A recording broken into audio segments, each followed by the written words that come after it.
Hello and welcome to Sports Hangama special coverage of FIFA World Cup 2026. Last night पर आपको लेके जाते हैं। इंग्लैंड और कॉन्गो का मैच चल रहा है 75th minute. Congo leading by 1-0। मेरा इनबॉक्स फुल है, इन सब के मैसेजेस आ रहे हैं। आज फिर इंग्लैंड बाहर हो रहा है, कल फिर ये होगा वो होगा। वो तो केन बिकेम द सेवियर और उसने इन सब की उम्मीदों पे पानी फेरा और इंग्लैंड को फाइनली राउंड ऑफ 16 में थ्रू किया। आगे मैच बड़ा टफ है लेकिन इंग्लैंड होल्डिंग ऑन। क्या कहोगे फिर? नहीं, वही बैकलाइन प्रॉब्लम शुरू से, जिसमें अर्ली गोल उन्होंने खाया। जेड स्पेंस लेफ्ट बैक से राइट बैक शिफ्ट कर दिया गया, जो राइट बैक प्रॉब्लम्स हैं। रीस जेम्स इंजर्ड था शायद, इसलिए नहीं स्टार्ट किया। बाकी एजरी कॉन्सा और साथ में गेही वो नहीं प्रॉमिसिंग लग रहे बिल्कुल भी। जिस गोल खाया पोजीशनिंग जीरो थी उनकी और जो कॉन्गो ने गोल मारा। उसके बाद चांसेस बना रहा था बेलिंगम, जिस तरह रन निकाल रहा था, हेडर्स एम्पासी, लियोनेल एम्पासी जो है उसने सेव बड़े अच्छे किए हैं, पर नाम की लाज रख लिया लियोनेल एम्पासी। पर वही जो सेकंड हाइड्रेशन ब्रेक जब आया ना, और जो राइस को राइट बैक पे किया गया है और एजे को लाया गया है और साथ गॉर्डन भी आ गया, वो तीन आर्सेनल के प्लेयर्स थे राइट साइड पे, वो केमिस्ट्री उनकी अच्छी थी एक तो। और फिर जो राइस ने क्रॉस पैक कर, गॉर्डन ने बॉल, दोनों डिफेंडर्स के बीच में, हैरी केन की जो ब्रिलियंस है, कमाल। अच्छा, राइटली पॉइंटेड आउट कि मैं स्टार्ट से कह रहा था जो इंग्लैंड को बिगेस्ट एडवांटेज अगर होगा ना, वो ये आर्सेनल क्वार्टेट का होगा, जिसमें ये राइस है, साका है, मेडवेके है। ये लोग इंग्लैंड को जो है ना वो बड़ा हेल्प करेंगे। एजे को सरप्राइजिंगली उसने उतारा, मॉर्गन रॉजर्स को नहीं उसने किया, इवन तो पहले वो रॉजर्स को लेके आता है। बट ये जो राइस का राइट बैक पे जाना, अच्छा राइस थोड़ा सा लग रहा था स्ट्रगल कर रहा है इंजरी से भी और शायद 90 मिनट्स ना खिलाए, लेकिन वो प्लेयर इतना बड़ा है, फिर लीडरशिप क्वालिटीज इतनी है कि उन्होंने राइस को पिच पे रखना जरूरी समझा, चाहे उसको राइट बैक ही लेके जाए, और फिर वहीं से गोल निकला है जो राइस का। तो आई थिंक कि ये जो आर्सेनल के जो कंटिंजेंट है ना, ये इंग्लैंड के लिए बहुत ज्यादा हेल्पफुल रहेगी। ये आइडिया इनका ऐसे ही सही था कि जो राइस को राइट बैक पे लाए। राइस ऐसा प्लेयर है कि अगर वो डिफेंसिवली खेल रहे ना तो वो अटैकिंग चांसेस भी क्रिएट कर सकता है। तो ऐसे ही हमने जैसे देखा, एजे को भी लाया, वो साका के साथ भी केमिस्ट्री अच्छी थी, तो इस तरह बॉल निकाली। और मजे की बात बताओ क्या है कि पूरे मैच जब मैं देख रहा था ना, मैं यही था कि इंग्लैंड तो जीतेगा, लेकिन जब कॉन्गो ने 7 मिनट पे गोल मारा ना, सिर्फ एक चीज मेरे दिमाग में थी कि अगर ये अपनी मोमेंटम पूरा गेम रख सकते हैं ना, फिर ये जीत गए हैं। लेकिन वही बात है, जब 75th मिनट पे हाइड्रेशन ब्रेक आया, फिर उसके बाद जो सब्स्टिट्यूट्स वगैरह हुए, वो गोल मारा हैरी केन ने, और जो सेकंड गोल था बिना देखे उसने मार दिया था। वो तो मैंने, जब बेलिंगम ने रन निकाला था ना पहले, बेलिंगम चला गया आगे, मैंने कहा यार ये तो गोल हो गया पक्का, और वो गोल हो गया आगे से। इसने का भी एक बात मेरे माइंड में, वो दूसरी बात भी बता दो जो तब आपके माइंड में थी, जो भी आप मुझे ऑफ कैमरा बता रहे थे कि बस एक बार इंग्लैंड हारे और मैं मैसेज कर सकूं। इसलिए मैंने अभी आपको मैसेज नहीं किया था। मैं भी योनास वीजा की तरह तैयार था, जिस सबसे टैप इन मिस किया, मैं भी मिस करके मैसेज करना। नहीं, मैंने आपको इंग्लैंड का स्टार्ट से ही कहा है ना कि वो अब मेक्सिको के अगेंस्ट मुझे थोड़ा सा फील हो रहा है कि शायद वो उनको डिफिकल्टी हो सकती है। उस पर हम थोड़ा सा बाद में प्रीव्यू करते हैं। बट मूविंग ऑन, केन जो है ना, मुझे इवन तो बहुत अच्छा परफॉर्म भी करता आ रहा है, लेकिन still I feel he is a bit underrated. जिस क्लास में हम बाकियों का जिक्र करते हैं, केन को मे बी हम नहीं लेके आते। बायर्न म्यूनिख में जब से वो गया, बायर्न म्यूनिख जर्मन्स तो आर वेरी सरप्राइज कि इतनी क्वालिटी का प्लेयर है, इतना वर्ल्ड क्लास प्लेयर है। बट आई स्टिल फील कि ओवरऑल वर्ल्ड स्टेज पे वो थोड़ा सा अंडररेटेड है। जो उसकी परफॉर्मेंस है वो ज्यादा डिजर्व करती है। अगेन उसने लास्ट नाइट प्रूव किया, वो जो सेकंड गोल था, it came out of nothing. वो उसमें गॉर्डन की असिस्ट तो काउंट हो रही है, लेकिन एज सच गॉर्डन ने काम कोई नहीं किया। It was all Ken. Ken, don't you feel कि थोड़ा सा उसको वर्ल्ड स्टेज पे उतनी रिकॉग्निशन नहीं मिली? 72 गोल्स इस सीजन वो कर चुका है। लियोनेल मेसी इससे सबसे आगे से, रोनाल्डो के भी 69 गोल्स थे, तो लोग ये नोटिस नहीं कर रहे। जो कन्वर्सेशन है बैलन डॉर की, एम्बापे, ओलिसे, यमाल, डेम्बेले, इनको, केन को नहीं ला रहे इसमें। मेरे हिसाब से केन बैलन डॉर फेवरेट है इसमें। अच्छा, आपने तो वैसे केन को बैक भी किया हुआ है ना, मुझे लग रहा था कि थोड़ा पीछे रह गया है। रीजन बीइंग कि उतने गोल्स नहीं कर रहा, जो है ना, इंग्लैंड ओवरऑल ही उतने गोल्स नहीं कर रहा। तो आई थॉट कि जैसे एम्बापे और मेसी जिस तरह फ्री स्कोरिंग जा रहे हैं ना, तो केन को थोड़ी सी डिफिकल्टी होगी। लेकिन वो केन का तो वही जो नेवर से डाई एटीट्यूड है, वो स्टिल इन द हंट। और अगर इंग्लैंड थोड़ा सा जैसे आगे मेक्सिको को भी वो उसको वो कर लेता है, तो I think Ken will also be there, जो वो इतना पीछे नहीं रहेगा। तो बाकी केन को ओवरऑल आप कैसी उसकी परफॉर्मेंस को ओवरऑल रेट कर रहे हो? केन के पहले तो 3 गोल थे, अब उससे 2 गोल मारे तो वो गोल्डन बूट रेस में वापस आ गया। 5 गोल, हालैंड को टाई कर दिया उसने। अब सिर्फ एम्बापे और मेसी है उससे ऊपर। तो जो मैं कहूँगा, अगर सेमीफाइनल तक जाते ना, तो ऐसा चांस है हैरी केन का कि वो जो है टॉप स्कोरर बन सकता है। लेकिन फिर भी अभी मैं बैक आउट नहीं करूंगा, मैं कहूंगा एम्बापे जीतेगा, फाइनल तो है। अच्छा, केन से रिलेटेड ना, कल जब रिपोर्टर्स ने सवाल पूछा टूकल से, तो टूकल ने जो लाइन बोली है ना, वो one of the most favourite lines of the world cup है फॉर मी। केन से उसने कहा, जो टूचल से जब पूछा केन के बारे में, तो उसने 4 नाम लिए हैं कि केन, एम्बापे, मेसी और हालैंड, ये चारों बहुत आउटस्टैंडिंगली परफॉर्म कर रहे हैं। उसने उनसे पूछा कि इन चारों में क्या चीज सिमिलैरिटीज है, तो टूकल ने कहा दे आर ऑल शार्क्स, और when there is blood in the water they smell it. और यही कमाल है, जो भी अच्छे स्पोर्ट्समैन, एलीट स्पोर्ट्समैन है ना, जैसे बॉक्सर्स भी हो गए, वो कहते हैं when the opponent is on the ropes, वो फिर उसको मिस आउट नहीं करते अपॉर्चुनिटी। तो केन के बारे में भी यही है कि केन को जब भी चांस मिले ना, ही ऑलवेज परफॉर्म्स, और दैट वाज वेरी जो है ना। अच्छा, इससे हम थोड़ा सा, मैं चाहूंगा कि जो अभी तक प्लेयर्स जो परफॉर्म कर रहे हैं वो तो हमारे सामने है।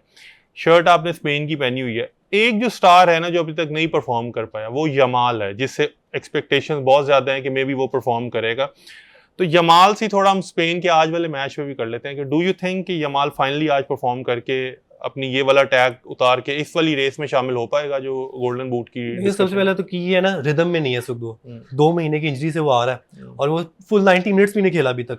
पहले मैच में 20 मिनट्स खेला, सेकंड मैच में 45 मिनट्स खेला और गोल भी किया था उसमें, मतलब अच्छा भी लग रहा था। और उसके बाद 70 मिनट्स कुछ खेला यूरो वाला, क्योंकि टफ मैच था और फिजिकलिटी बहुत थी उसमें, तो अभी रिदम में नहीं आ पा रहा उस तरह से, जिस तरह लेफ्ट विंग पे हेल्प नहीं मिल रही उनको, इंजरी प्रॉब्लम्स वहां पे उनके पास, तो इसलिए वो इतना रिदम में नहीं आ, और ओयाज़ाबाल भी परफॉर्मेंस नहीं दे रहा। तो ये मसला लग रहा है, क्योंकि अटैकिंग वाइज ना स्पेन जो है प्रॉब्लम दे रहा है, और मिडफील्ड में जिस रॉड्री जो है, रिपोर्ट्स ये आ रही हैं कि रॉड्री जो है वो वर्ल्ड कप के बाद सर्जरी करवाएगा किसी इंजरी की। अभी इंजरी पता नहीं है कौन सी इंजरी है, अगर इंजरी करानी, सर्जरी करानी है उसने, तो वो मैच क्यों खेल रहे हैं इतने बड़े बड़े? असल में वो यूजुअली वही है ना, प्लेयर्स कोशिश करते हैं थोड़ी सी इंजरी कैरी भी कर लें, जैसे साका भी इवन है, वो उसका भी ये कह रहे थे ना कि मे बी उससे भी सर्जरी रिक्वायर्ड होगी, लेकिन वर्ल्ड कप ये कहते हैं कि शायद चलो खेल लें, वर्ल्ड कप में मे बी आगे चल के वो हो जाएगा, तो शायद इसलिए कर रहा हो। लेकिन वो ओवरऑल वाकई टीम को जो है ना बहुत बड़ी, कल वैसे भी यूरोपियन टीम के साथ मैच है स्पेन का पहला, तो मुझे लग रहा है क्योंकि फेमिलियर ग्राउंड्स होंगे, तो मुझे लगता है परफॉर्मेंस होगी स्पेन की। अच्छा, और so you are backing Spain to win that one comfortably? अच्छा, कंफर्टेबली। तो आपको फरजान क्या ख्याल है जो स्पेन के मैच में कुछ लग रहा है? नहीं, अब स्पेन में जो है निको विलियम्स, लमीन यमाल वापस आ रहे हैं, तो यही बात निको विलियम्स बाहर है। निको विलियम्स बाहर है, निको लमीन यमाल तो काफी होने हैं, स्पेन का कौन सा इतना बड़ा मैच है, तो यही कहूंगा आराम से जो स्पेन जीत सकती है। पोटेंशियली स्पेन वो शायद वो टीम तो नहीं बनेगी जो सबसे पहले केप वर्डे। नहीं, मैं कहूंगा कि अब जो है ना, मेन बात वही है कि मिकेल ओयाज़ाबाल उनका मेन स्ट्राइकर है। अगर वही बात पहले वाले मैच की तरह के 30 मिनट पे टच हो रहा है तो कुछ नहीं है। अगर जो उसको सप्लाई मिला और वो जो है ऐसा प्लेयर है कि वो गोल फिनिश कर सकता है, लेकिन अगर उन्हें फ्रान टोरेस को खिला दिया ना, स्पेन हार गई है बस। अच्छा, टोरेस लो कॉन्फिडेंस पे, पर इसमें डिस्क्रेडिट नहीं करना चाहिए हमें कि वो बिल्कुल ही कुछ नहीं करेगा।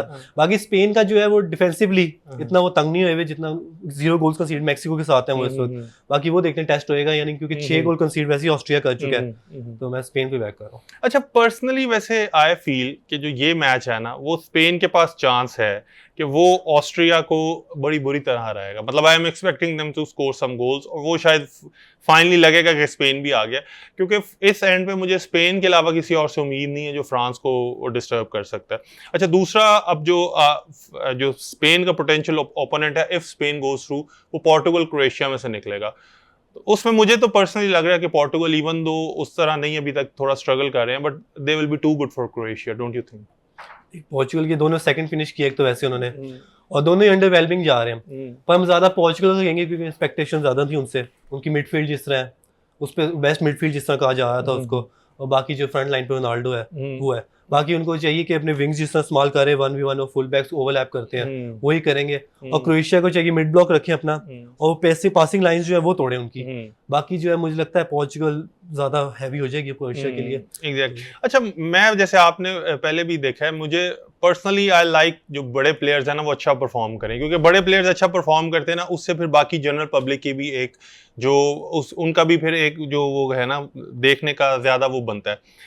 तो मैं चाहता तो यही था कि रोनाल्डो भी परफॉर्म करे, लेकिन सैडली वो मुझे इस कन्वर्सेशन में उतना नजर नहीं आ रहा। मतलब वो हम शायद शार्क्स वाली लीग में उसको नहीं ला पाएंगे।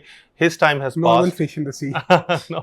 तो मैं फरजान जितना क्रूल तो नहीं हूँगा about Ronaldo, but I think आज तो इजीली जो है ना वो क्रोएशिया को ओवरपावर क्रोएशिया कर बहुत अंडरवेलमिंग टीम है, तो स्टार्टिंग से उन्होंने कोई इतना अच्छा नहीं खेला। तो यही बात है कि जो रोनाल्डो अगर खेलता है तो मेरा तो ख्याल है एक गोल वो मार सकता है क्रोएशिया को, क्योंकि क्रोएशिया जैसी टीम है। पोर्चुगल जो है ना वो डिफेंसिव मतलब टीमों के लिए स्ट्रगल करती रही है, जैसे कोंगो थी उसमें कोलंबिया है, क्योंकि डिफेंसिव स्टेबिलिटी है उनके पास। क्रोएशिया के पास वो नहीं है, क्रोएशिया ने कितने 5 गोल कंसीड किए हैं, तो वो वहाँ पे प्रॉब्लम क्रोएशिया के लिए है। मुझे लगा रोनाल्डो को इस तरह के चांसेस मिल सकते हैं और रोनाल्डो गोल कर सकता है। बाकी रोनाल्डो और मॉड्रिच आज दोनों 40+ वाले खेल रहे होंगे और दोनों एक्स रियल मैड्रिड प्लेयर्स भी हैं, तो दोनों में से एक का सफर जो है ना वो आज खत्म हो जाएगा। तो वेटरन्स का जो हम कह रहे हैं ना वर्ल्ड कप है, तो आज एक और वेटरन जो है ना वो आप दोनों पोर्चुगल को बैक कर रहे हैं ना जी, तो व्हाई नॉट क्रोएशिया? सीट वही है अभी, सीट वही है। नहीं फिर सेफ है वो। हाँ, हम पोर्टुगल स्पेन उस की सीट में कोई मैजिक नहीं है, वो हम बातें नहीं सुनते थे वहां की, कल तो पकड़ा गया ना वो भी आते हैं बेल्जियम और उस पे मैं जो है ना वो उस पे बात करते हैं बाद में आके। लेकिन अच्छा यू फील के क्रोएशिया जो है वो देखिए upset पहले कर लास्ट 3 हेड टू हेड जो इनके 2-1 क्रोएशिया, 2-1 पोर्चुगल और 1-1 ड्रॉ, सकते। तो मैं कहता हूँ 2-1 क्रोएशिया। अच्छा क्रोएशिया का ये उसकी यंगर लॉट तो डेफिनेटली अच्छा परफॉर्म कर रहे हैं, लेकिन क्रोएशिया ओवरऑल बड़ा अंडरवेलमिंग जा रहा है। इंग्लैंड डिफीट के बाद से ना वो लोगों ने उस तरह उनको चांस नहीं दिया और वो थोड़ा सा जो है ना उसको हमने वो राइट ऑफ किया। अच्छा बाकी बेल्जियम, अभी आपने जैसे बात की बेल्जियम और सेनेगल की, तो हैदर ने तो अपना जो एक रिवायती इसका चलता आ रहा है ना प्रेडिक्शंस का कि दूसरी टीम को जितवाने वाला, तो बेल्जियम को जितवाने में इसने तो बहुत हेल्प की है सेनेगल को पिक करके। और मैं बड़ा हैरान था कि जैसे फरजान कह रहा था कि आइदर सेनेगल जीतेगा या बेल्जियम जीतेगा, मैं तीसरे रिजल्ट का वेट करता रहा कि तीसरी पॉसिबिलिटी ये वो ग्रुप स्टेज में फंसा हुआ था। तीसरी पॉसिबिलिटी हो कौन सी सकती है। But on a serious note जो है बेल्जियम वन इट और बड़ा एंड पे आके जो है ना उन्होंने नहीं ये वो बात तो ठीक है जो मैंने जैसे कही थी, लेकिन मैंने भी हैदर की तरह सेनेगल 2-1 कहा था, लेकिन हमारी प्रेडिक्शन गलत हो गई। ये बात ये है कि सेनेगल ने बहुत अच्छा खेला था, लेकिन अचानक से 86 मिनट पे जो है लुकाकू आया, लुकाकू ने गोल मारे, उसके बाद जो क्रॉस निकला गोल हुआ है, और एंड पे जो है अब आप बताएं जो आखिरी पेनल्टी थी 120+4 मिनट में, वो बनती थी या नहीं बनती? अच्छा वो बेसिकली अब जब से वार इंटरवेंशन हुई है ना तब से ऐसी पेनल्टीज देना स्टार्ट कर दी हैं। नॉर्मल प्ले में तो ना इतनी ज्यादा वो अपील हो रही थी और लग रहा था जैसे गुजर जाएगा, ऑन लोकर्स को भी यही लग रहा था। वार का थोड़ा सा ये इशू है कि जब वो वंस रोकते हैं ना फ्रेम, तो थोड़ा सा फील होता है कि शायद जो प्लेयर है ना उसने टच किया था, इस एंगल पे रुक जाता है। तो वार इंटरवेंशन के बाद अगेन वही बात है, ऑन द बुक्स ठीक थी, मतलब रूल बुक के हिसाब से ठीक थी, लेकिन अगर नॉर्मल प्ले में देखें तो वो थोड़ा सा लगता है कि Senegal were a bit unlucky जो है। लेकिन उस पेनल्टी के बाद जो ड्रामा हुआ मैं तो उस पर हैरान था। सेनेगल चैंपियंस तो है इस चीज के कि उन्होंने जो टाइम वेस्टिंग वही करके उन्होंने जो मोरक्को को भी बड़ा डिस्टर्ब किया था, और फिर इब्राहिम डियाज ने वो पेनल्टी अपनी मिस कर दी थी एफकॉन, फिर सेनेगल जीत गए थे।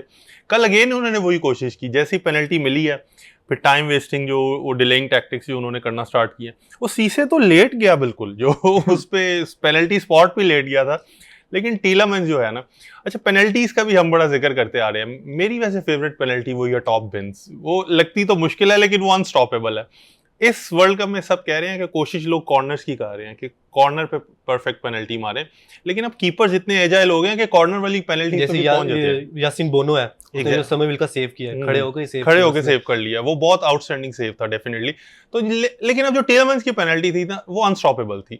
मेरी फेवरेट पेनल्टी वही है। तो टीलेमेंस की उस प्रेशर सिचुएशन में कि last kick off the game है, क्या वो पेनल्टी उसने ली है जबरदस्त। बाकी बेल्जियम की बात करें तो लाइफलेस लग रहे थे बिल्कुल वो, और रूडी गार्सिया को तो बिल्कुल भी क्रेडिट नहीं जाना चाहिए बेल्जियम की विक्ट्री का, क्योंकि उसने डी ब्रुयना और डोकू को तो उसने सब कर दिया, और उसके बाद लुकाकू जो है अच्छा, मैं वैसे थोड़ा डिसएग्री करूंगा। अब उसने सब तो किया, लेकिन वो सब करने के बाद ही गेम चेंज हुई नहीं है। वो तो लुकाकू पे हुई ना, लुकाकू ने अपनी फिजिकलिटी जो दिखाई है उससे हुआ है। रूडी गार्सिया का कोई मैं क्रेडिट नहीं दूंगा इस बात पे, उसने पूरी कोशिश थी हरवाने की उसको, वो तो दम छोड़ के भाग चुका था वहां से। उसमें स्प्रिंकलर्स जा रहे हैं, उसमें सब कुछ हो रहा है, पर वही जुआ। उसके बाद जो है सेनेगाल ने ऐसे अपना गेम दिया, ये किया सेनेगाल ने। यार 20,000 का बॉल है ये। 20,000 का नहीं, साइन होकर 20,000 का होगा। नहीं 20,000 वाला बॉल आपने जाया कर दिया। साइन होकर 20,000 का होगा ना ये संभाल के रखो, ये हमने बाद में कलेक्टर अपनी आइटम में संभाल के रखना है, शोकेस रखना है। अच्छा, तो वो मेरे ख्याल से one of the best comebacks था ये जो अभी तक वर्ल्ड कप का है ना, कि 86 मिनट में जैसे लग रहा था बेल्जियम बिल्कुल डाउन एंड आउट है, तो पहले 86 मिनट में 2-1 और फिर 2-2 पुल बैक करना। अच्छा, मैं जो आपको बता रहा हूँ ना सब्स के बाद सेनेगल वाली गेम, बिल्कुल वो सेनेगल पीछे जाते जाते लग नहीं रहा था, वो बेल्जियम ऑल ओवर उनको स्वार्म कर लिया था। तो मुझे लगता है सेनेगल थोड़ा सा बैकफुट पे चले गए थे, और जिसकी वजह से उनको कहते हैं 2-0 की लीड सबसे ज्यादा खतरनाक होती है, तो वही सेनेगल का था इन स्पेशली फिर वही अफ्रीकन टीम्स का इवेंचुअली तो वही बात आ रही है ना कि कोई एक आउटस्टैंडिंग टीम नहीं है, अगर आप मोरक्को को निकाल दो तो वही सब अबव एवरेज टीम है, जिसकी वजह से आपकी बात पे ये भी कहूंगा, मोरक्को भी आउटस्टैंडिंग टीम नहीं है, वो जैसे 2022 में थे ना उस तरह बिल्कुल भी नहीं है, क्योंकि वो जितना स्ट्रगल कर रहे हैं वो जो है तो 2022 में वो पेनल्टीज पे जाए थे आगे। तो यही बात है, उसमें क्या स्ट्रगल है? नहीं वो फिर भी जो है वो इस अभी जो मोरक्को है उससे तो बेहतर थे ना, वो पेनल्टीज पे तब भी आगे गए, अभी पेनल्टीज पे जा रहे हैं आगे। वही मैं ये कह रहा हूँ ना, अभी वहाँ पे क्या फिलहाल struggle आप बताएं अभी वाली मोरक्को बेहतर है 2022 वाली मोरक्को बेहतर है? पर्सनली 2022 में बस उनको एक बेनिफिट था, बेहतर तो शायद वो मोर और लेस मुझे लगता है सेम ही है। 2022 में वो थोड़े से अननोन फिगर्स थे, उतना लोगों को नहीं पता था। 2026 में टीमें जो है ना उनके बारे में तैयारी करके आती हैं, इसीलिए इस दफा उनका सेमीफाइनल में जाना मुझे पॉसिबल नहीं लग रहा, जो लास्ट टाइम उन्होंने अचीव कर लिया था ना। This time I think quarter final तक ही उनकी जो है ना मैक्सिमम वो रहेगी।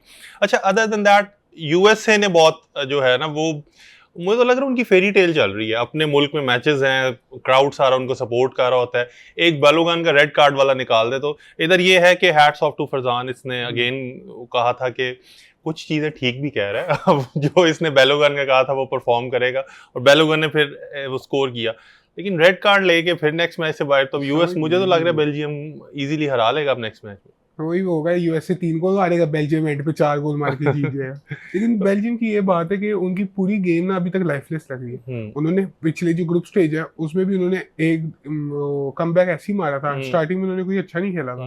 अब बेल्जियम का देखते हैं कि यूएसए के खिलाफ वो उनका ब्लॉक कैसा होना है, अगर उनका जो है डिफेंस नहीं कर पाए ना वो यूएसए की, तो यूएसए उन्हें पेनिट्रेट करके निकल सकती है, क्योंकि यूएसए होल्डिंग प्ले में अच्छी है और जो उनकी पोजीशनिंग और अटैकिंग ज्यादा अच्छी है। यूएसए ब्लॉगन के खिलाफ आगे बगैर नहीं कर पाएगी, असल में गोल नहीं हो पाएगा वो। डेफिनेटली टीम तो अच्छी है, बेल्जियम को थोड़ा सा वो सपोर्ट मिल रहा है इन सब चीजों से, लेकिन यूएसए का गोल करना बहुत मुश्किल है। और वही बात है ना, यूएसए को कौन सी आदत है नॉकआउट मैचेस में जाने की, तो डेफिनेटली यूएसए ने फिर आगे जाके नॉकआउट होने की आदत है। सेकंड एवर उनकी विक्ट्री थी नॉकआउट मैचेस में। नॉकआउट से हम हैदर से जरा वो एक ट्रिविया क्वेश्चन पूछते हैं, नॉकआउट मैचेस का जिक्र हो ही रहा है, तो लास्ट टाइम स्पेन ने नॉकआउट मैच कब जीता था इन द वर्ल्ड कप? ये हम बात ना करें तो अच्छा होगा। नहीं, 2010 में जीते थे आखिरी बार, उस बार ग्रुप स्टेज में बाहर हो गए।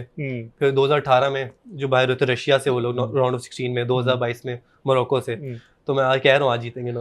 अच्छा, मैं वैसे बड़ा सरप्राइज हुआ ये सुन के कि 16 साल से स्पेन ने नॉकआउट मैच ही कोई नहीं जीता। वो बड़ा मेरे लिए एक सरप्राइजिंग फैक्ट था जब आज मेरे सामने आया ना। मुझे ये लग रहा था कि वो परफॉर्म करते जा रहे हैं। सिमिलरली जर्मनी का भी यही है कि जब वो वर्ल्ड कप जीते 2014 के बाद से अब तो कोई नॉकआउट मैच नहीं जीता। वो पैराग्वे से जीतने का चांस था, लेकिन वो फिर मिस हो गया उसमें।